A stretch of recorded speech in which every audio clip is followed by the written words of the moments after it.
It has been 4 days since we woke up to the news of the worst mass shooting in U.S. history, and every night since, people have gathered in public spaces to share their grief. News Channel 5's Jonquil Newland is live at Vanderbilt University, where a vigil is set to get underway in about an hour. Jonquil?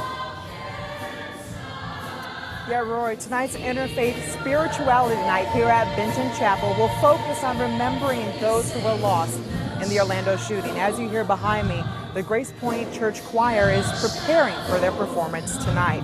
Today, however, we're getting a better account of what happened in the hours and in the days following that massacre inside the Pulse nightclub. The healing process will be difficult and long, especially for those who lost loved ones or responded to the scene to help. Brentwood native Curtis Barresi is now a paramedic in Orlando, but his ties to this tragedy go beyond his line of work. I actually got home from work at about midnight that night. He awoke to the news of what happened at Pulse nightclub, a venue he's visited often.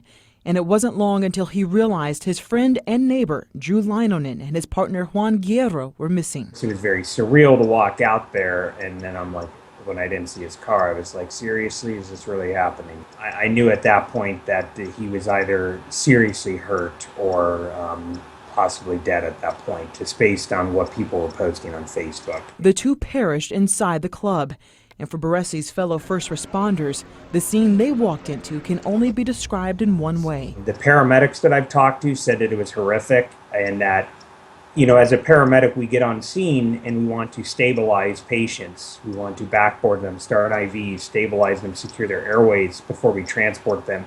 In this situation, they were putting multiple people just in the back of the ambulance, unimmobilized, just literally putting them in there. The hospital was only a few blocks away. Barresi believes the short distance likely saved lives, but 49 were lost. Some of the police officers are beating themselves up, if you will, feeling like they should have gotten in there quicker. In the days, weeks, and months to come, there will be lots of reflection.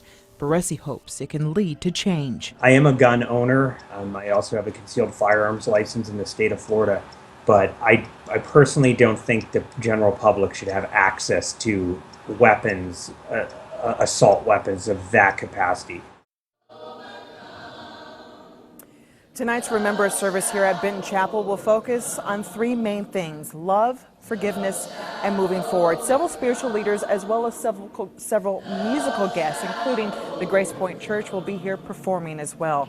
Now, my colleague Rebecca Schleicher will be here and we'll have the latest for you tonight on News Channel 5 at 10 o'clock. For now, live at Vanderbilt University, I'm Jonquil Newland, News Channel 5. Thanks, Jonquil.